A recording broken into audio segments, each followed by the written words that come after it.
Et bonjour à tous, on se retrouve pour une nouvelle vidéo. Je vous propose aujourd'hui un book haul. J'ai donc 10 livres à vous présenter. Ce sont des livres que j'ai eus dernièrement, que je ne vous ai pas présentés en carnet de lecture puisque je n'en ai pas tourné pendant un mois et demi, donc c'est l'occasion. Je les ai donc tous réunis pour vous les présenter aujourd'hui. Bien évidemment, comme d'habitude, je décline toute responsabilité en cas d'achat impulsif. Les 10 livres que je vais vous présenter sont des romans qui me font terriblement envie. J'espère que je vous donnerai également envie de les lire. Donc, pour vous donner un ordre d'idée, j'ai envie de prendre les 10 livres, de m'enfermer dans une pièce et de n'en ressortir que lorsque je les aurai lus. Il y en aura pour tous les goûts dans cette vidéo puisque je vais vous présenter des romans policiers, des thrillers, des romans historiques et des romans que je qualifierais plutôt de littérature générale, littérature contemporaine.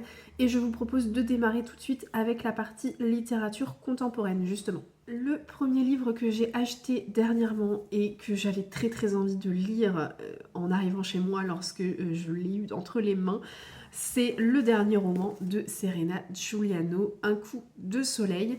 J'ai lu l'année dernière Sarah Perché Ti Amo et Mamma Maria, deux romans que j'ai adorés vraiment. Donc je n'ai pas hésité très longtemps pour me procurer celui-ci. J'aime beaucoup la couverture que je trouve très printanière.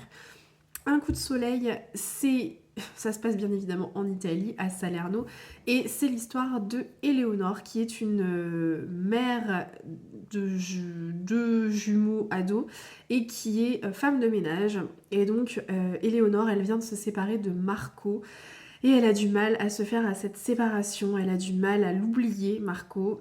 Heureusement, elle a son quotidien de femme de ménage pour s'aérer un peu l'esprit et penser à autre chose. Et en fait, elle va se rendre compte que derrière le quotidien bien huilé de tous ses clients, il y a quand même souvent beaucoup de mensonges et il y a beaucoup de choses qui sont cachées sous le tapis. Donc c'est un petit peu le quotidien d'Éléonore et de ses clients qu'on va suivre ici. Honnêtement, j'adore la plume de Serena Giuliano. Elle sait raconter des histoires comme personne. Et là, franchement, j'ai très envie de ma dose d'Italie. Donc, c'est fort probable que je le lise très prochainement. Le second roman de ce book haul, c'est Les Vallées Closes de Michael Brun-Arnaud. Michael Brun-Arnaud, c'est l'auteur d'une saga, je crois, d'une saga de romans jeunesse plutôt qui s'appelle Mémoire de la forêt.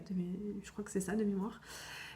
Moi, je l'ai pas lu cette saga, je suis pas hyper fan des romans jeunesse, donc je me suis pas ruée sur cette saga-là. Et en plus d'être l'auteur de cette saga, il est également le propriétaire de la librairie Le Renard Doré à Paris, dans le 5e arrondissement.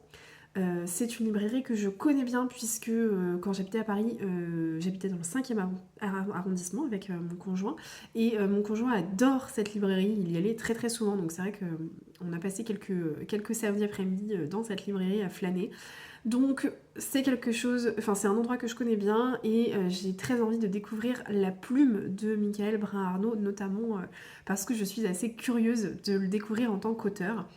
Donc, Les Vallées Closes, ça parle de quoi? Ça se passe en Provence, dans un petit village où on va faire la connaissance de Paul-Henri, qui est un employé de mairie, et qui va accueillir chez lui Enzo, un jeune adulte atteint de déficience intellectuelle. Cette décision d'accueillir Enzo va être très mal accueillie par le village provençal dans lequel il vit.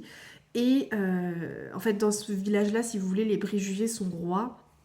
Et donc, pour échapper à la vindicte populaire, Paul-Henri va devoir se cacher dans le grenier de Claude. Voilà un petit peu le postulat de départ. Je pense que ça va être un roman très émouvant, très prenant, avec beaucoup de préjugés et j'ai hâte de savoir ce que ça va nous raconter. En plus, ça se passe en Provence, donc je pense que c'est un roman à lire là pour le printemps-été. Là, ça peut être plutôt une bonne idée. Le troisième roman que je vais vous présenter est un roman pour lequel j'ai craqué suite à l'avis de Manon, les lectures de Manon. Je vous remettrai son pseudo Manon, elle a fait une chronique dithyrambique sur ce livre-là. Elle a eu un énorme coup de cœur pour ce roman et du coup, ne serait-ce que de l'entendre parler dans sa vidéo YouTube, de le lire son avis sur Instagram, ça m'a clairement donné envie de l'acheter. Et donc c'est ce que j'ai fait en fait. J'ai pas résisté très longtemps, je l'ai acheté. Je ne connais pas la plume de l'autrice, donc ça va être une grosse découverte pour moi, mais autant vous dire que j'ai hâte. Il s'agit de Toutes les vies d'Alice de Lucie Castel. Et je n'avais pas vu Manon, mais du coup, tu as ton nom ici avec ton avis, donc coup de cœur, un livre que je vais recommander encore et encore. Donc autant vous dire que ça me donne clairement envie de me plonger dans cette histoire. Dans cette histoire, on découvre Sarah qui a une vie très organisée, mais tout va voler en éclats le jour où elle apprend que sa sœur est hospitalisée dans un état grave, quelques jours après lui avoir laissé un message énigmatique. Sarah décide de retourner à Aigues-Mortes, la ville de son enfance, pour se rendre au chevet de sa sœur et elle va retrouver tous les fantômes de son passé qu'elle a fui 20 ans auparavant. Donc c'est un retour dans le passé, un retour aux sources, un retour dans sa famille et je pense que ça va être encore une fois un roman très émouvant. En tout cas c'est comme ça que j'allais dire Sarah, mais non, c'est comme ça que Manon le décrivait. Et j'ai très hâte de découvrir La plume de Lucie Castel. Ensuite, passons aux 3 romans historiques que je vais vous présenter aujourd'hui. Le premier est encore une fois très influencé par Manon. Vous allez vous dire ok, mais je vous assure, elle donne des avis dithyrambiques sur certains romans et franchement, ça nous donne qu'une envie, c'est de se ruer en librairie. Donc forcément, c'est ce que j'ai fait. Donc, le roman qu'elle m'a donné envie de lire, et il n'y a pas forcément... Alors, je dis Manon, mais il n'y a pas que Manon, parce que franchement, ce roman-là, je n'ai vu que des bons avis. J'avais terriblement hâte de l'avoir dans ma bibliothèque et je ne pouvais pas passer à côté. Donc, c'est Le réseau Jane de Heather Marshall. Voilà, il y a marqué en gros coup de cœur assuré. Bon, bah écoutez, moi, je peux que vous dire que ça va me plaire, hein, c'est sûr. L'histoire, c'est l'histoire de Nancy Mitchell, qui est une jeune étudiante de Toronto en 1980. Elle découvre qu'elle est enceinte. Elle va donc suivre le conseil suivant. Si vous tombez enceinte et que vous ne le souhaitez pas, appelez un médecin et demandez Jane. Elle prend donc rendez-vous avec le docteur Evelyn Taylor, qui pratique des avortements clandestins. Quelques années plus tard, malgré le danger et le risque d'aller en prison, hein, puisque les avortements sont bien évidemment encore clandestins, elle rejoint le réseau Jane pour venir en aide à toutes ces femmes qui souhaitent mettre fin à leur grossesse. Je ne vous en dirai pas plus, je trouve que la 4e de couverture va un petit peu loin, donc je ne veux pas vous spoiler, je vous donne juste ces éléments-là. Moi, ce qui est sûr, c'est que c'est un roman que je vais lire avant la fin de l'année. Le réseau Jane, il me fait vraiment beaucoup, beaucoup envie. Donc, encore une fois, une parution Charleston, hein, comme Toutes les vies d'Alice. Très, très hâte de le lire. Les 2 romans suivants sont également des parutions Charleston. Alors là, pour le coup, j'ai pas fait dans la dentelle, j'ai pris l'intégralité de la trilogie. Enfin, j'ai déjà lu le premier tome en début d'année. Donc du coup, je me suis dit que tant qu'à faire, étant donné que le premier tome avait été un coup de cœur pour moi, je me suis dit que j'allais poursuivre avec le reste de la trilogie. Donc j'ai acheté les 2 autres tomes, qui ne sont pas parus en poche, mais ça tombe bien parce qu'étant donné que j'ai le premier tome en grand format, au moins j'aurai toute la trilogie en grand format. Donc, j'ai craqué pour Le secret de Mathilda, le second tome des héritières de Love and Off, et j'ai pris également le 3e tome, qui est La promesse de Solveig. Voilà, 2 énormes briques, publiées, comme je vous disais, chez Charleston. Alors moi j'aime beaucoup les couvertures que je trouve très poétiques. Donc on va suivre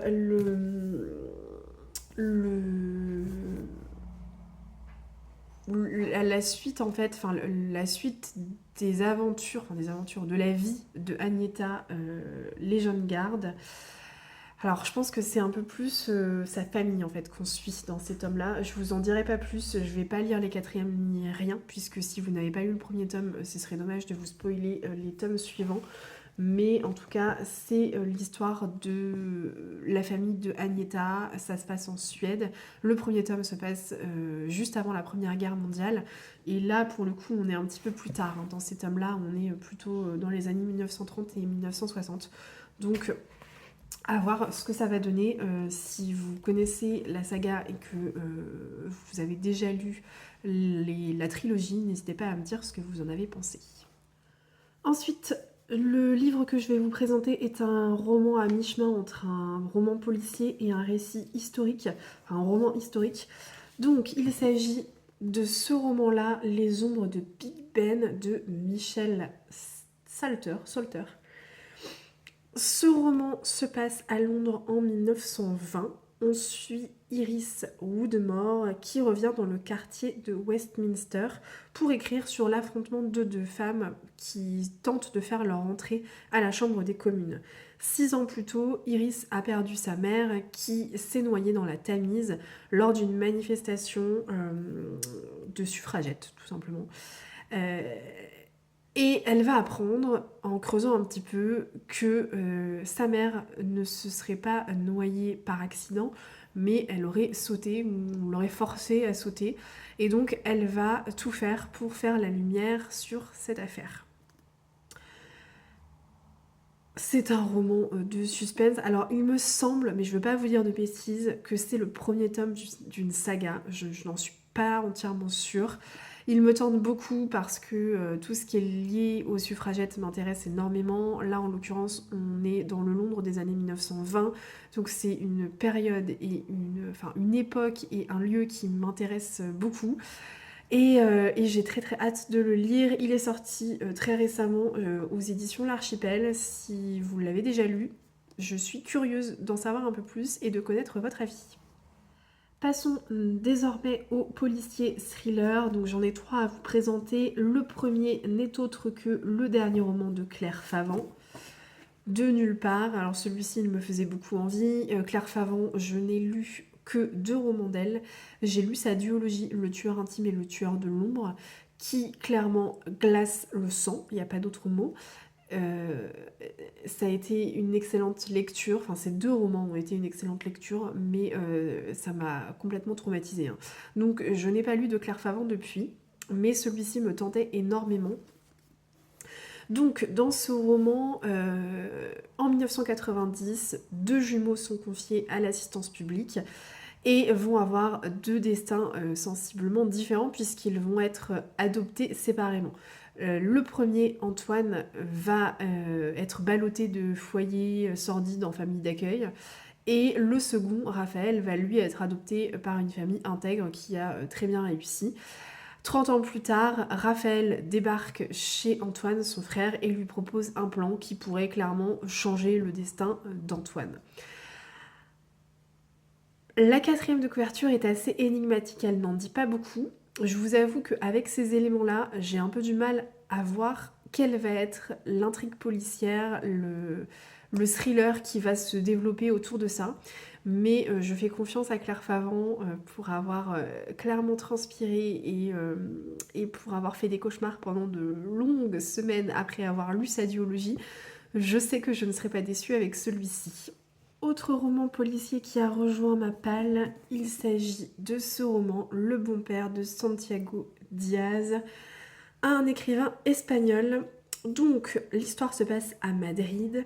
Dans ce livre, Gonzalo Francesca écope d'une lourde peine de prison après avoir été jugé coupable du meurtre de sa femme. 1 an plus tard, Ramon, le père de Gonzalo, se rend à 2 policiers. Il affirme être le ravisseur de 3 personnes disparues, 3 personnes qui ont tout un lien avec la condamnation de son fils. Il donne 3 semaines à la police pour retrouver le véritable assassin de sa belle-fille. Sinon, il les tuera tous les 3. Voilà, bon, autant vous dire que c'est très court, très clair, très concis. Ça me tente énormément à voir. Santiago Diaz est scénariste, donc je pense que ça va être quelque chose d'assez entraînant, d'assez haletant. À voir ce que ça va donner. Et pour terminer, j'ai craqué pour un roman qui est un roman de Nicolas Druard. Écrivain que je ne connais pas encore, je ne connais pas sa plume, mais j'en ai beaucoup entendu parler. Il vient de sortir un roman qui s'appelle L'Instinct, qui a fait beaucoup parler sur les réseaux en ce moment, qui a l'air très très bon. Et donc moi j'ai décidé de le découvrir avec Cinabre. La couverture fait froid dans le dos, sérieusement, mais bon. Cinabre, c'est un thriller dans lequel toute l'histoire se passe autour d'un lieu, l'hôtel Ferdinand. Dans les années 80, cet hôtel devient tristement célèbre puisque son directeur Eugène Ferdinand assassine toute sa famille, sauf son petit dernier, Richard. Et donc, 30 ans plus tard, c'est ce même Richard qui décide de réouvrir l'hôtel. En parallèle, les Rois de Pique sont un groupe de 6 personnes, 6 anciens camarades de promo qui travaillent à l'hôpital et qui décident de fuir le monde hospitalier pour se lancer en tant qu'indépendants. Et lorsque l'un d'entre eux disparaît après avoir soigné l'une des clientes de l'hôtel Ferdinand, Elliot Ackerman, un infirmier, décide de se lancer à sa recherche. Voilà. Donc là encore, j'ai très très envie de découvrir ce roman, très envie de découvrir cette ambiance très glaçante, très angoissante et ce lieu très particulier. C'était les 10 romans que je voulais vous présenter qui ont rejoint ma bibliothèque. N'hésitez pas à me dire si certains d'entre eux vous font envie. Si vous avez vous aussi certains de ces romans dans votre bibliothèque, n'hésitez pas à me dire si vous souhaitez que l'on fasse une lecture commune, ce sera avec grand plaisir. Vous pouvez me laisser un petit commentaire sur cette vidéo ou bien me contacter via Instagram, il n'y a aucun souci. Je serai ravie de faire une lecture commune sur l'un de ces romans. J'espère que certains de ces romans vous auront donné envie et que vous craquerez sur certains d'entre eux également. Sur ce, je vous souhaite une très belle semaine et je vous dis à bientôt. Ciao!